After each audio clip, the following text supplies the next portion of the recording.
All right, I got it. There we go.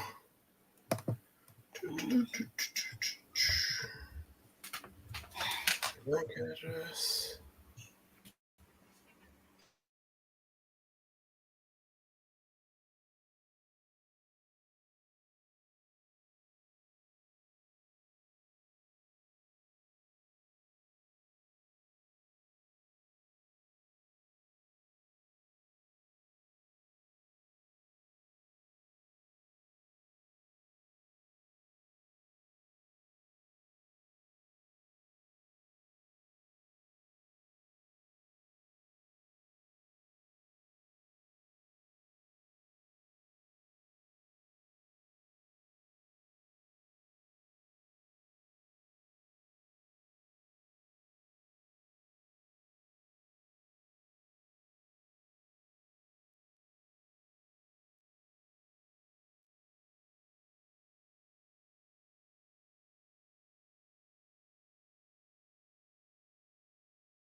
For you to be here today.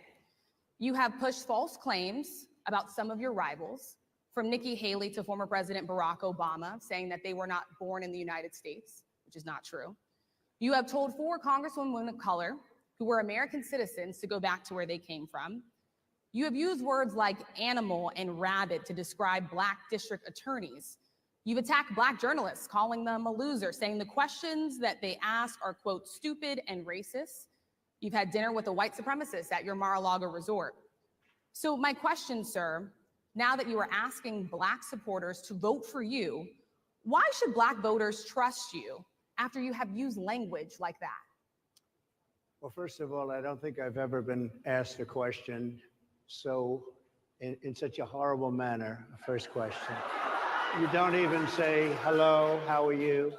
Are you with ABC? Because I think they're... A lot of people did not think it was appropriate for you to be. Welcome to the National Newspaper Publicists Association's Let It Be Known, and it's the aftermath of the disaster that you knew was going to happen. I mean, it's like going out in a storm without any clothes. You knew it was going to happen. There is absolutely no excuse for what happened at NABJ yesterday. There will never be an excuse. And yet, Tia Mitchell, who's one of the ones responsible for this, continues to uh, block and unblock her tweets, and unprotect her tweets, and protect them again, and double and triple them down, and go back into hiding. Hey, you can hide all you want. This was an unmitigated disaster, and NABJ must answer for it.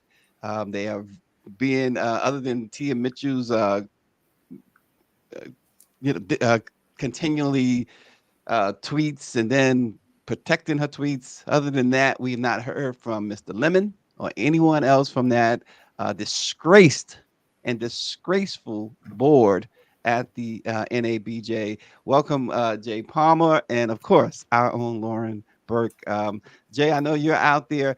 But before we even dive into and break this down, because the conservatives, even Black conservatives, they still they're thinking, they're saying, oh, he did a great job, he hit it out the park or whatever. But I want to read this tweet from Waka Flocka Flame, and I think this really sums up why we have um, people who still side with the chaos, still side with the nonsense, because they don't know the issues. Listen, and this is proof positive. This is what Waka Flocka Flame tweeted.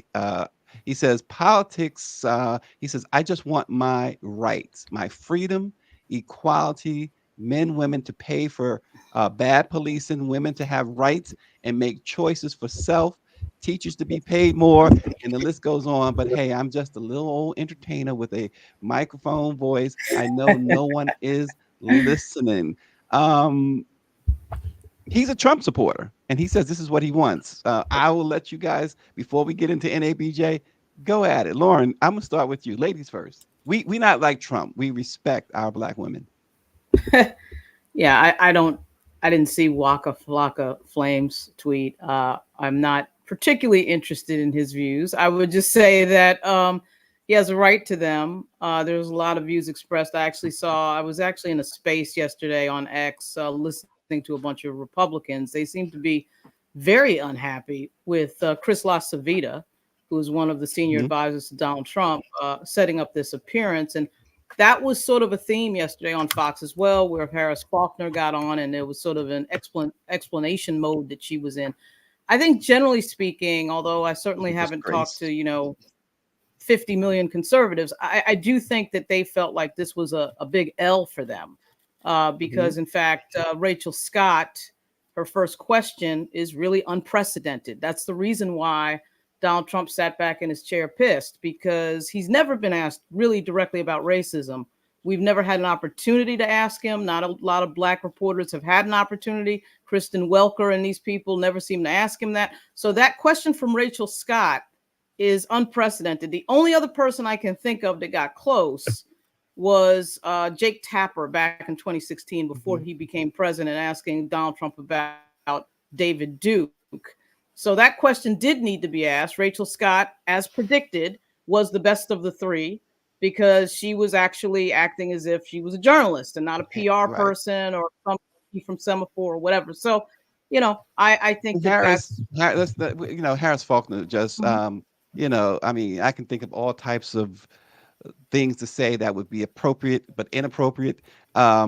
She kissed the ring so badly it was disgusting. But Jay, I brought up that Waka Flocka tweet simply because, again, and I wanted to underscore that this is a ardent Trump supporter. Yet the things that he's talking about are the things that Trump is adamantly opposed to.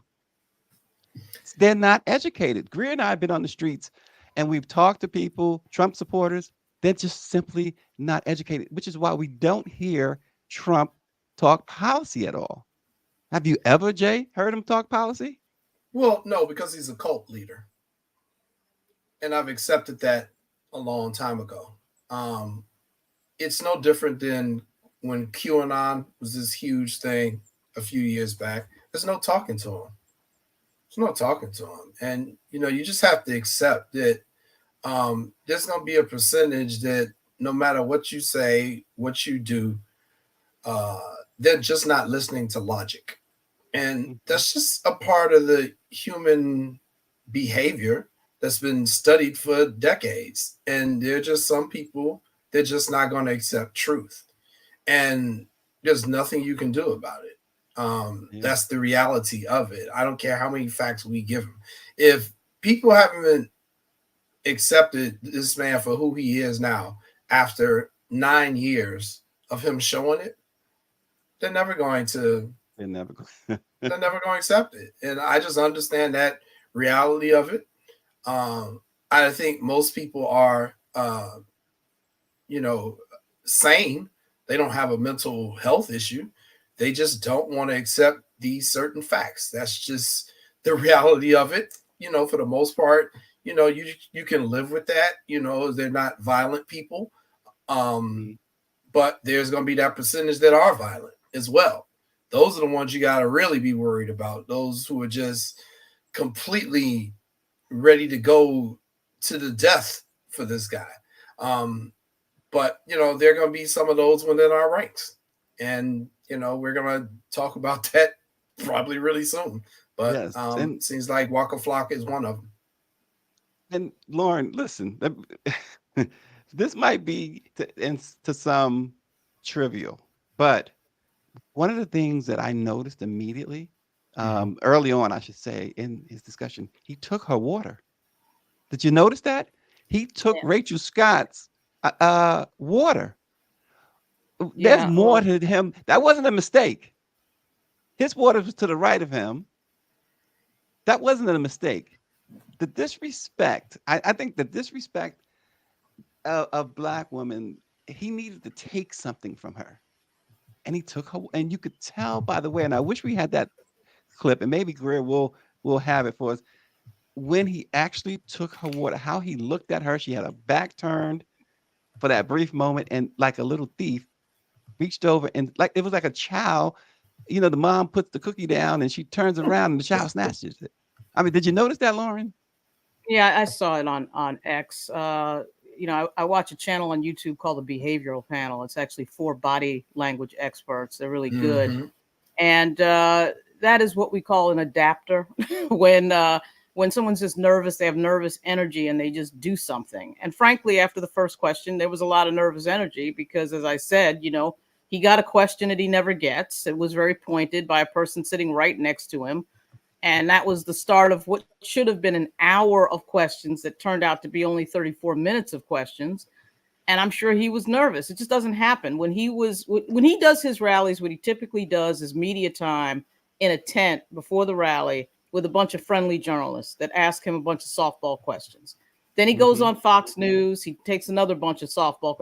He is not used to tough questioning. That's why he went to his comfort zone of Harris Faulkner right after the first tough question, because Harris Faulkner had just done a pretty easygoing interview with Donald Trump. So that was nervous energy in my view. I don't think he knew what to do with himself because he's just sitting there thinking, if I'm getting this as the first question, what's happening with the second one? He had probably no idea But what Semaphore was going to do. and I saw Ben Carson's tweet just now, and others. I think that again they're playing in your face. They're playing in our faces because this was not. He made the environment hostile.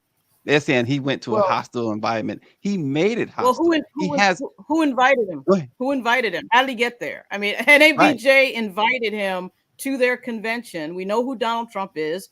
We've known who Donald Trump was since 2016 and really past that. But this Yep. iteration of Donald Trump has always been the same. So there's no surprise about who was invited to the convention. That's on NABJ and Ken Lemon for putting this invite out and then being shocked that things are happening. I mean, like, why are we acting like that is some revelatory moment? You invited Donald Trump and you were not prepared.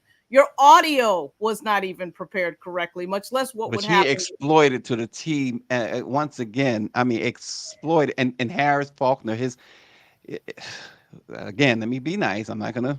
She went and made sure to co-sign it with him during that interview. I mean, just discuss the fact that NABJ would have Trump. We had this discussion the other day, but B or A1 would even have Harris Faulkner as a moderator to this. It's the most disgusting thing that we've seen from Black people who are in journalism in a long, long time.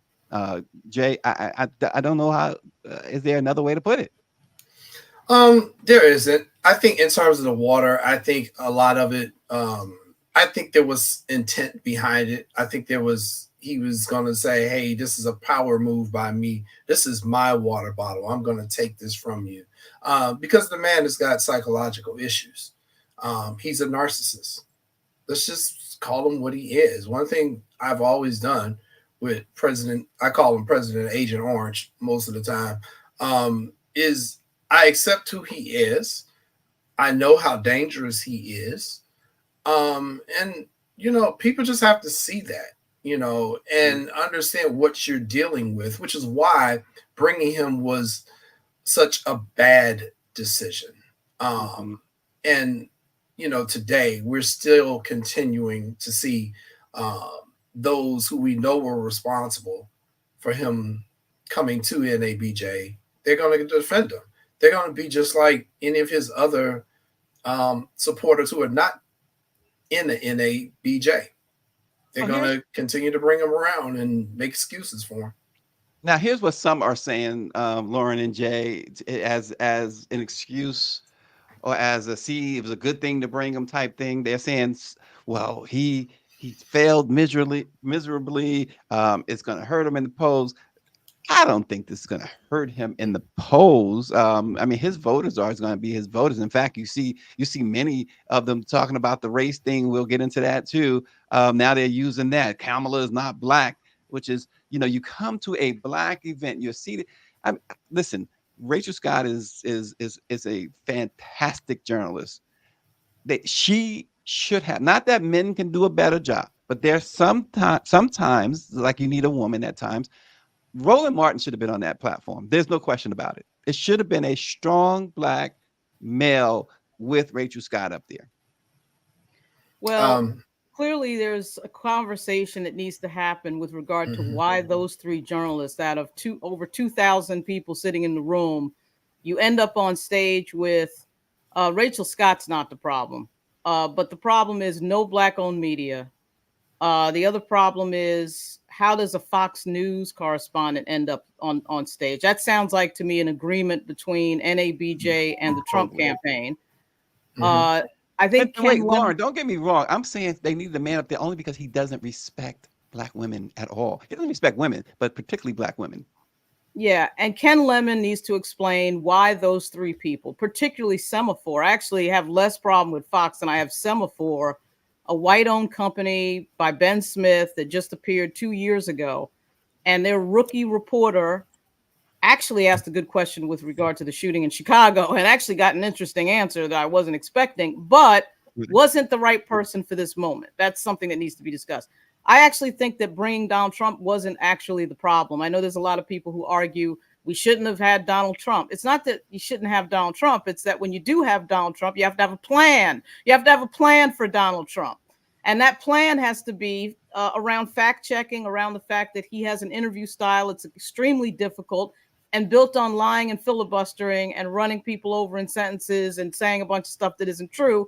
Everyone knows that, particularly an association of journalists would know that. Ken Lemon knows that. So knowing all of that, I don't understand how this is the production that you come up with. And so I'm not into this idea that there's a lot of people, particularly on the Gen Z, Gen Y side of our generational membership in NABJ, that like to argue that we should not, quote, platform somebody, which is code for I don't like your views, and therefore we shouldn't even talk to you. We should pretend you don't exist. The man is running for president of the United States and talking openly racist things about Mexicans coming across the Texas border, which he does on a daily basis at every single rally. The man is talking about dismantling the federal government. The people around him are talking about a bunch of policy that is antithetical to African Americans. It set the clock back to the 1960s.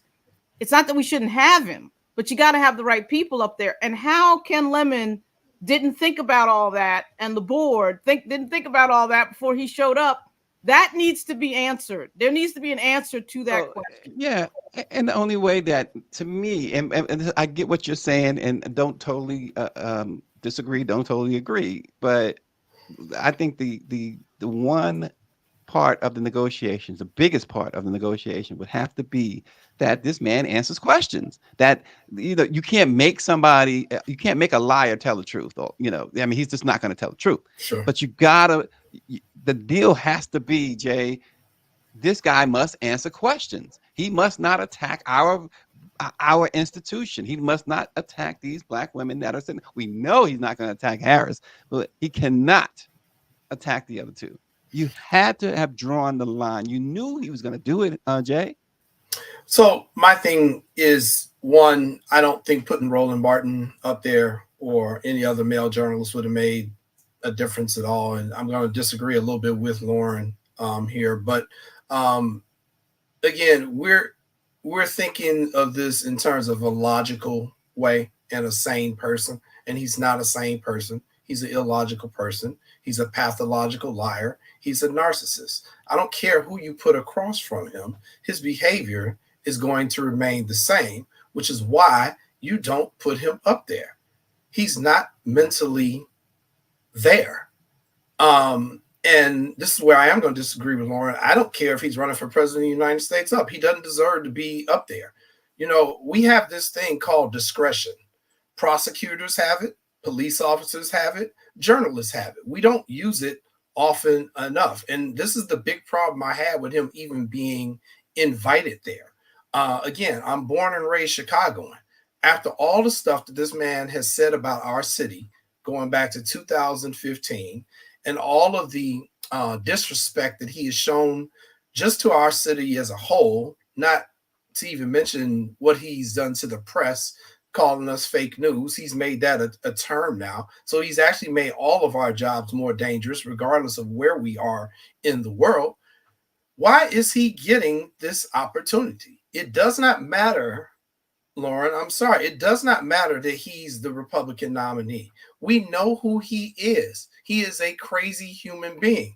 If he were just a person out on the street and you say, oh, there's Donald, he's crazy. Let's say he wasn't president for the United, running for president. And you just say, oh, there's that crazy guy. You're going to just go up to him and start talking to him? Of course not. Because you know who he is. We know who this guy is. And that's my biggest problem with NABJ, how they knew who he was. We all know who he is. And I just wish we would stop trying to act like he's going to change, or stop trying to think of this in logical journalism ways. This is not a person who deserves our attention. And I'm always listening to my community.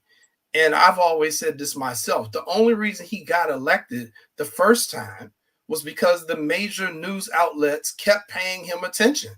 If you keep giving him a platform and a voice, he's going to keep spewing this nonsense that brings out the worst of human behavior. And that is what we've done. We are partly responsible in the media for creating this monster, because we kept sticking the camera and the microphone in his face in 2015. And in 2024, we still haven't learned our lesson. Now, I think most of the major media, the mainstream media, are doing it because they're making money. They're making money on this. If you watch CNN or MSNBC or Fox, they're all the same to me. They're not talking news anymore. All they talk is politics. That's all they do until there's a mass shooting. Then all of a sudden we'll get 2 days straight of a mass shooting. They don't do news anymore. None of them do. That is and that's the 100% problem. true.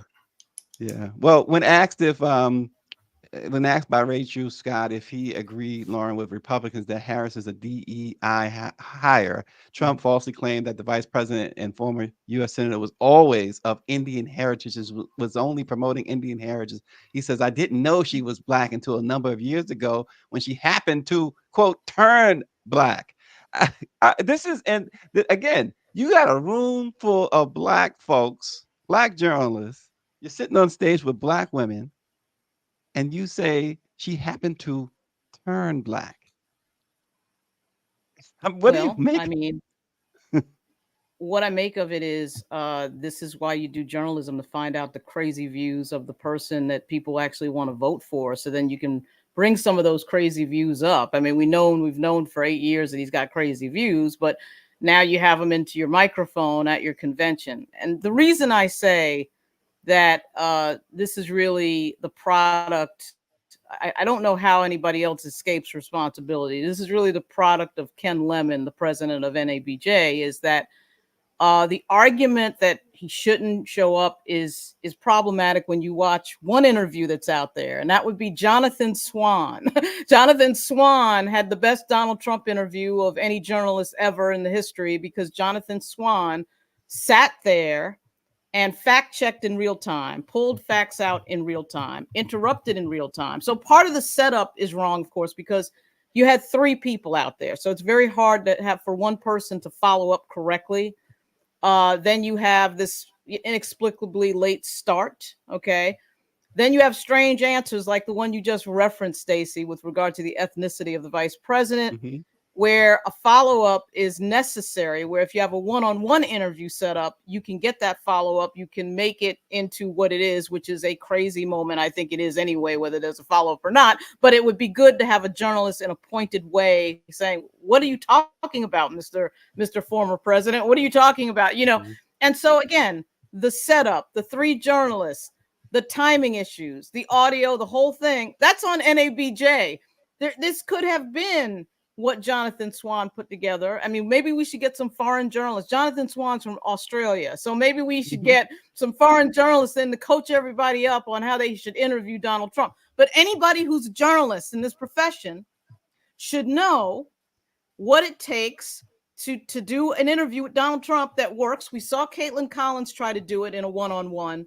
Most people, for whatever reason, think that didn't go too well because this is not a dumb guy. He knows how to play the media. He knows how to play people on their trap platform. He knows how to interrupt and get his message. So my point is, it's not brain science, NABJ. We've seen a few interviewers do it. We saw Jonathan Swan do it very well. And you're not telling me that there's not one person in that room of over 2,000 journalists that can put that together. I don't believe that. So this fear of having Donald Trump or anybody else, if you're a journalistic organization, that needs to go away. That's what we're here for. We're journalists. But I also think, Lauren, go ahead, Lauren, finish. I'm sorry. We're supposed to be asking questions of the people who are in the news, even when we know what the answers are likely to be. Actually, one of the best questions of the thing came from Harris Faulkner, to my surprise. Actually, 2 of the best questions, if I'm honest. One was, what is your plan for the Black community? Which, by the way, almost no white journalist would ever ask. Okay. 2 was, why did you pick J.D. Vance? And her follow-up was quite good, which was, is he ready on day one? He's a heartbeat away? Is he ready on day one? Those were 3 good questions I was not expecting from the Fox News reporter, Harris Faulkner. But again, to my point, the format is wrong. That's not Harris's fault. That's not the young lady from Semaphore's fault. And that's not Rachel Scott's fault. That's Ken Lemon's fault. I mean, who set this up? Who picked these people? Who picked this format? Well, to Jay's point too, the one thing I do totally think that should be going on is not calling him crazy, but calling him dangerous more so than crazy. I really believe that this guy is, he once referred to himself as a quote stable genius. Well, he's an evil genius in some ways. The hostility. This is from Michael Tyler, Kamala Harris's comms director. He says, quote, the hostility that Donald Trump showed on stage is the same hostility he has shown throughout his life, throughout his time in office, and throughout his campaign. Trump has already proven he cannot unite America, so he attempts to divide us. And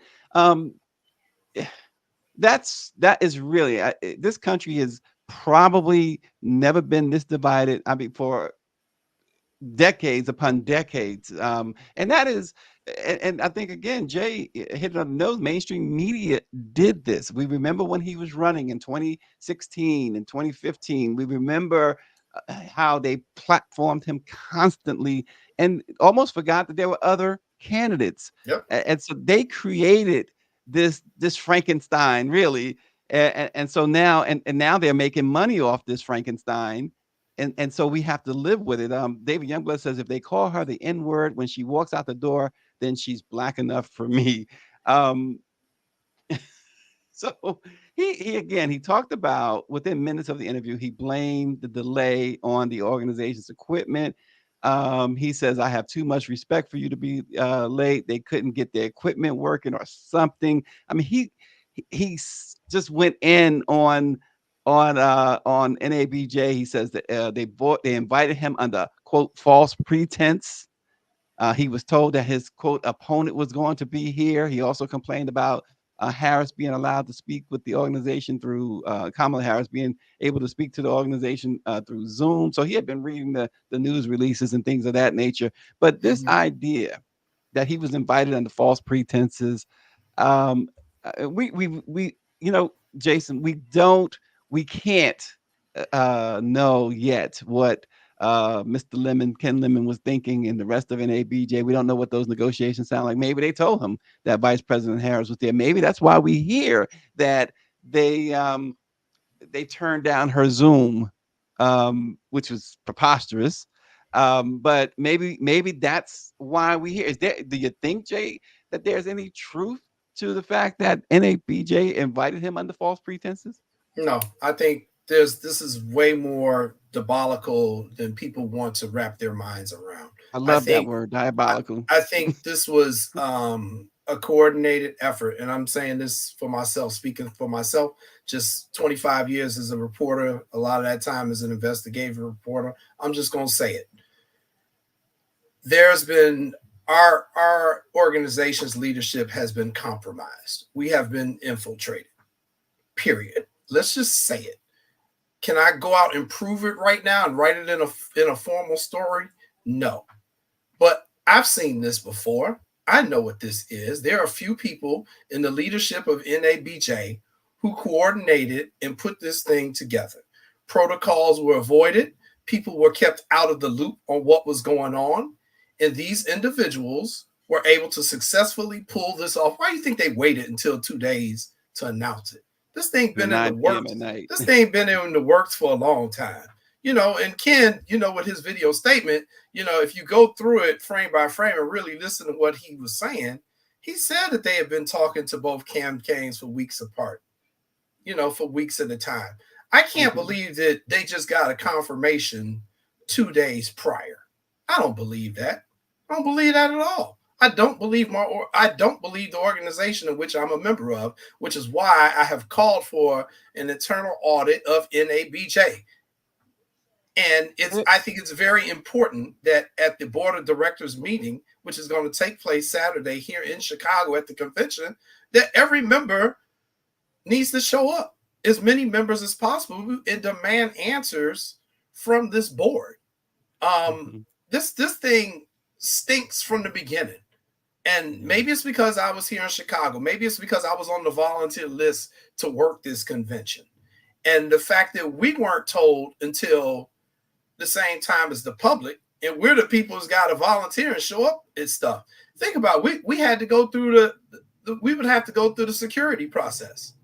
Okay. We had already had our instructions on what we were supposed to do and what our posts would be. And then less than 48 hours before some of us are supposed to show up at our post, we find out Donald Trump is going to be there. And then now the Secret Service is going to be there and all this stuff.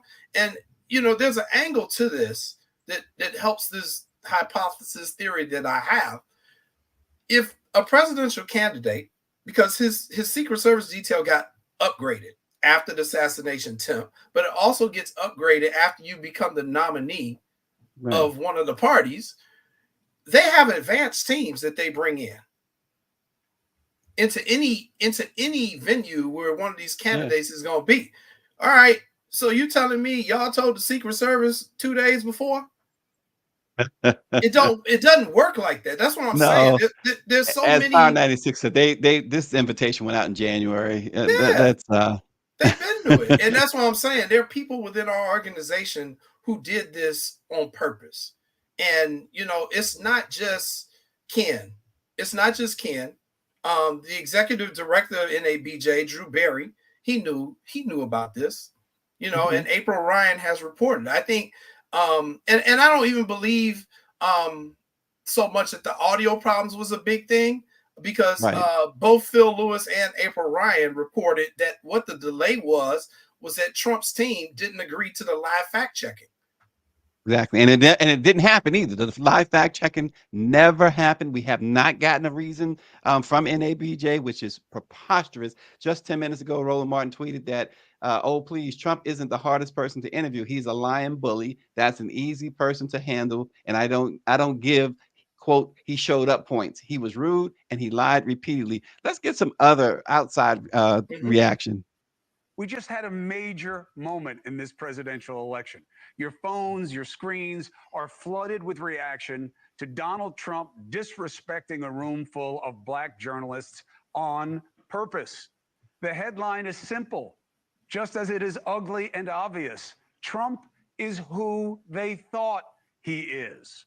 I don't fault the organization for the invitation. I know there were mixed feelings among the body. The co-chair of the conference, Karen Attiah, resigned in the hours before the event today. Others wanted him canceled. I get it. Clearly, I'm not a Black journalist, but as a journalist and a citizen, I think the NABJ did a service to black and all voters by inviting Trump, as they have in the past, by the way. He just accepted this time. And you know why. He believes he has an opportunity to get more of the black vote. But he has a very limited understanding. He thinks it's because he can divide them from Democrats, because that's what he does. He saw an opportunity, not to make a case to them, not to be progressive, not to be positive, to be reductive. And he was right, there was an opportunity, but not one where he gets a fawning plea from black people saying, save us. Instead, it was an opportunity to show all of you what he is about, period. Reaction to Chris Cuomo? Lauren? I think Chris makes some good points. Chris often makes some good points. I think we should name names when we think about the media landscape that we live in that is making money off of Donald Trump, and in fact presented him in 2016 as the person to make money off of, just by putting him on with no questions. And of course, let's name names. It was Jeff Zucker. Les Moonves said it out loud. Jeff Zucker at the time, of course, was the head of CNN, and at that time, Moonves was the head of CBS, and Moonves said it out loud that he makes money for us. The journalistic business is in a moment of business turmoil in terms of how to make money with content. And I remain confident in saying that the career of Chris Hayes was saved at the time by Donald Trump, because the ratings went up at one of the many times that the cancellation of Chris Hayes was discussed. When we go back and look at the video that Ken Lemon put out the day before this happened, it is a point of great fascination. In fact, I'm doing a video on my YouTube channel that includes part of that video, because there are some statements in there that are quite interesting. Chief of which Jay just mentioned, which was the whole, we've been working with the campaigns for over a month. Oh, really? You've been working for with the campaigns for over a month, and this is what you ended up with, this nonsense fiasco that we saw yesterday? That's suspicious, right? The first thing that I thought of when I saw that video, I'm going to just say it, was to check the voting registration rolls in North Carolina for Ken Lemon to see if he was a Democrat or a Republican. Yeah. Because this is the type of thing that doesn't just drop out of the sky. Okay. It is, doesn't drop. Katia Goba from Semaphore didn't just drop out of the sky. All right. And Harris Faulkner didn't just drop out of the sky. You're not making these decisions by accident. I actually think Katia Goba was there to be the filler. Oh, we've got a black journalist up here. But actually, we know she doesn't really know what she's doing, and there'll be no tough questioning. So the Trump people, Chris LaCivita and company, will be okay with that person being on stage. I mean, there's no way that anybody could tell me that if this was Michael Harriot and April Ryan and Roland Martin, that would have been approved by the Trump campaign. So when the mayor of Chicago, let's not even talk about the members. Of course, we should talk about the members, but when the mayor of Chicago would appear to have been unaware, I haven't interviewed him, but he seemed like he was unaware that Donald Trump was about to land in Chicago. He didn't seem to know that was about to happen. When he doesn't know about it, that tells me that something is up here. The lack of transparency, the lack of clarity, the lack of talking about anything in any depth, the no statement, Karen Attia not knowing from the Washington Post.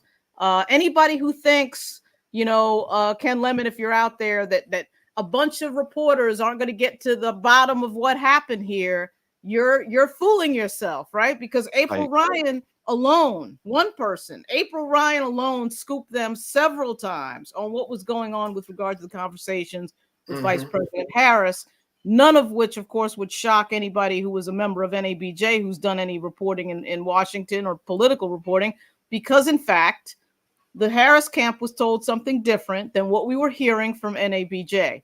So, okay, stop with the games and the slickness. I mean, we know that something is up here, and we can tell that from the naked eye of what happened yesterday and from the participants chosen, which were extremely, extremely suspicious, to say the least.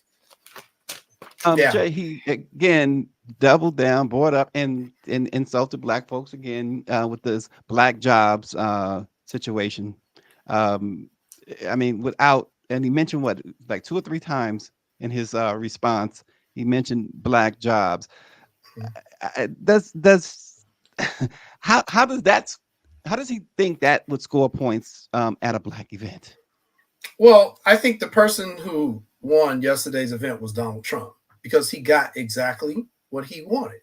Everybody talked about him all day yesterday. We're starting out the day today talking about him and his actions. Um, Kamala Harris was on a roll getting attention. She was on a roll. This whole thing now flexed the attention back on him, and all of the crazy comments that he's going to make is now something that's going to be focused on, and it's not going to be focused on Harris's message. And this is what, again, I go back to 2016 when he was running. This is what the Republicans who during the primaries were complaining about amongst the media. They were like, we are talking about some issues, whether people agreed with what the platforms were or not. I can't remember the governor of Ohio's name at the time, but he was like, I can't even get airtime because I'll be in the middle of a press conference talking about the issues, and Trump will come on, and you all cut from me and go to Trump just because you're like, well, I want to hear what he's going to say next. I give Donald Trump a lot of credit in that he has learned how to manipulate the media for decades. He is for decades. And he's basically taken just a Howard Stern approach, a shock jock radio approach. I'm just going to say the craziest, most outlandish stuff just so I can get all the media's attention and people will start talking about me. And then over a period of time, that becomes normalized. And that becomes something that people are looking for. Hey, I want to hear what he's going to say next. That's why I'm watching him. I want to hear what crazy thing he's going to say next. So that's the first thing I want to say. The second thing, I want to go back a little bit. You mentioned about the DEI comments. One of the other things that Donald Trump is very good at is playing stupid when he needs to. Okay. He knows what DEI means. He knows damn well what DEI means. But he got up there yesterday and you trying to ask Rachel, oh, well, what does that mean? And, she told him what it meant. She's like, I'm literally giving you the definition. Oh, well, maybe that does mean what it means in certain situations. Maybe it doesn't. Yeah, okay. He likes to play these games, and he uses these code words of black jobs. And, they asked him, what is a black job? And then he's like, well, it's a job that any black person has. Whatever, he's just kind of throwing stuff out there. And from the Chicago, what he means.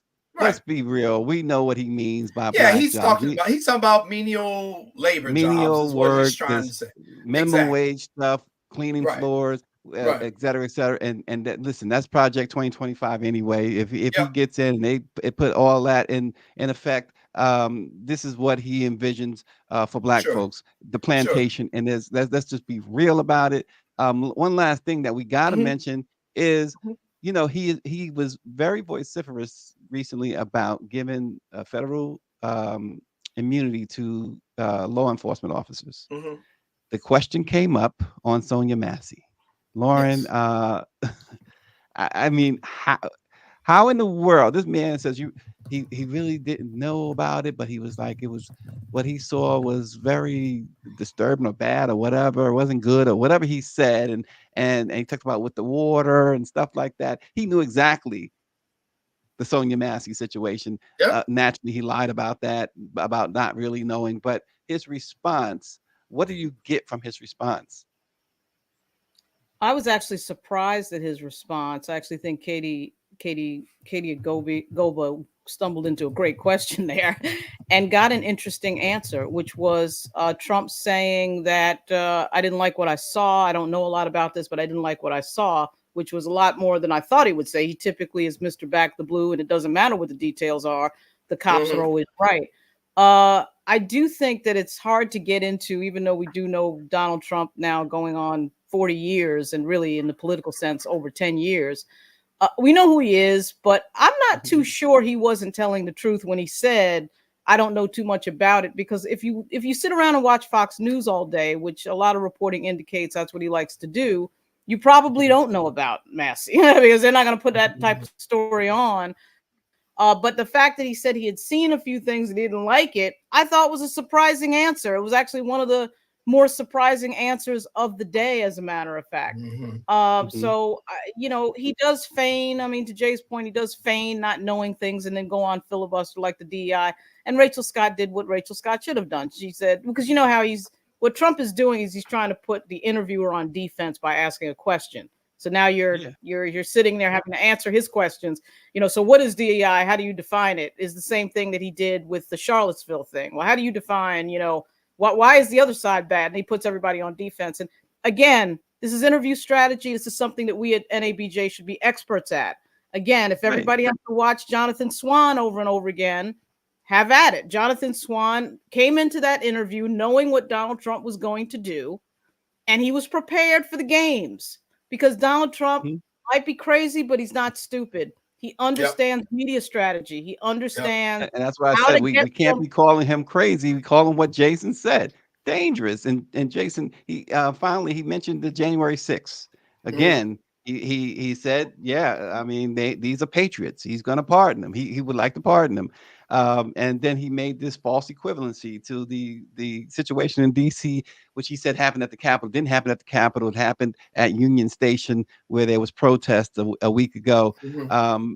But the fact is, he continues to refer to the January 6th rioters, which Rachel Scott broke it down. 140 some odd officers were injured. They stormed the Capitol. This was, an insurrection. And he says they are Jan 6. He pivoted to Jan 6 and the violence in Chicago. It is up to the interviewers on that stage to pivot back to what we were talking about, which was Miss Massey.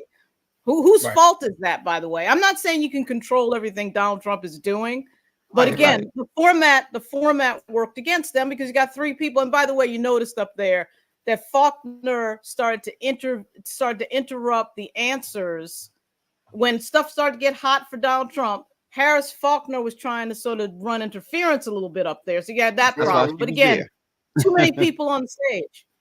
That's right. That is why he was there. Yeah, and to your question, Stacey, he definitely knows how to stall the clock as well. He knows how to. And they pulled him early too, by the way. And they pulled him early, but he knows how to run out the clock, and he'd be an excellent quarterback in the football game when his team is up. He'd know how to run that clock out when he can. So that was one of the things that he was doing. In terms of the January 6 people, again, it's no surprise to me. Those were his people that did it. So he gonna look out for his people. That's just what he does. I mean, there's no surprise about that. In terms of the Massey case, I do want to make one poignant distinction, because this is one thing us Chicago people, we get mad about. If anything happens in Illinois, they automatically link it to Chicago. Unfortunately, the murder of Massey happened 200 miles away from my city. In Sangamon County, downstate Illinois, don't have nothing to do with Chicago, but we're the closest major city, so they link everything to us no matter what. Terrible situation.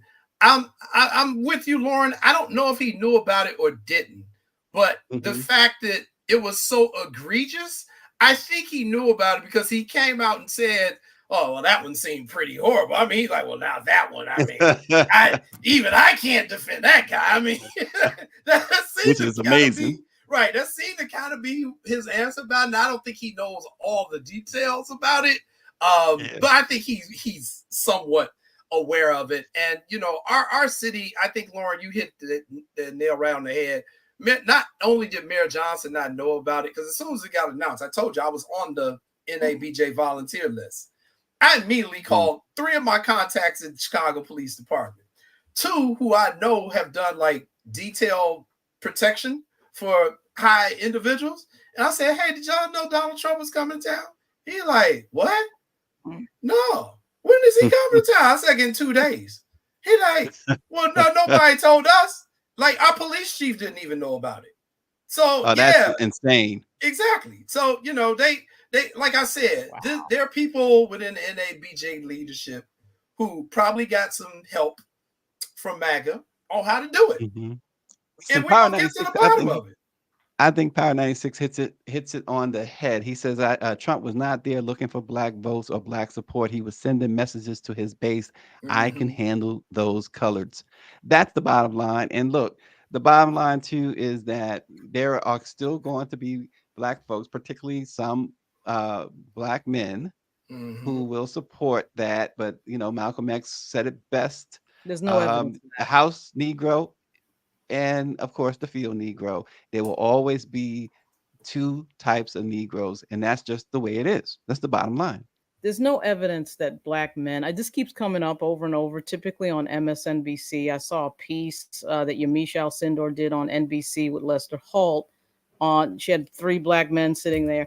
If we look at the actual voting that happens, Mhm. okay, Yeah, Black men Lord. are number 2. Black women are number 1 in support, over Mhm. 90% for the Democratic candidate. Black men are number 2. This black male thing is mythical. There's no evidence to it. And while I'm mentioning that, there should have been a black male questioner on that stage yesterday. I'm not sure what that was about. Surely, if there were 3 black male questioners, all the women would have been like, appropriately, what's going on here? Like, since when do we have an all female or all male panel when we have all these members that are very talented, right? So I couldn't understand. That's another mystery thing too. But it's the people specifically. You got a rookie up there, somebody from Fox, Yeah. and then effectively, and I'm not trying to insult anybody, but a real reporter, Rachel Scott.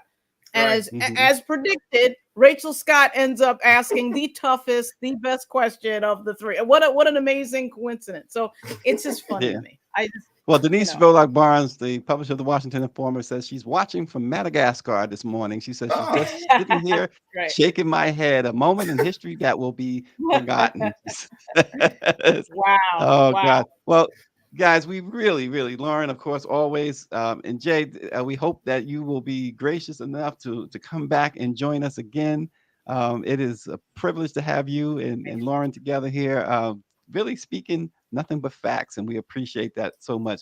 Folks, subscribe to the Let It Be Known's YouTube page, LIBK-News. Subscribe to Lauren Victoria Burke's Black Virginia News as well, and subscribe to Jay. What is it again? Jay Coyden? J Coyden Reports, the letter J, Report. COYDEN reports.com. That's my own independent news website. And it's a doggone shame that I got to investigate my own organization that I'm a member of. Look, Black owned, and that's what you want. Black owned. And so support. Lauren is Black owned. She runs her own company. Jay is Black owned, runs his own company. You heard Roland yesterday, naturally, Black owned, runs his own company. And the Black press is run by Black folks only.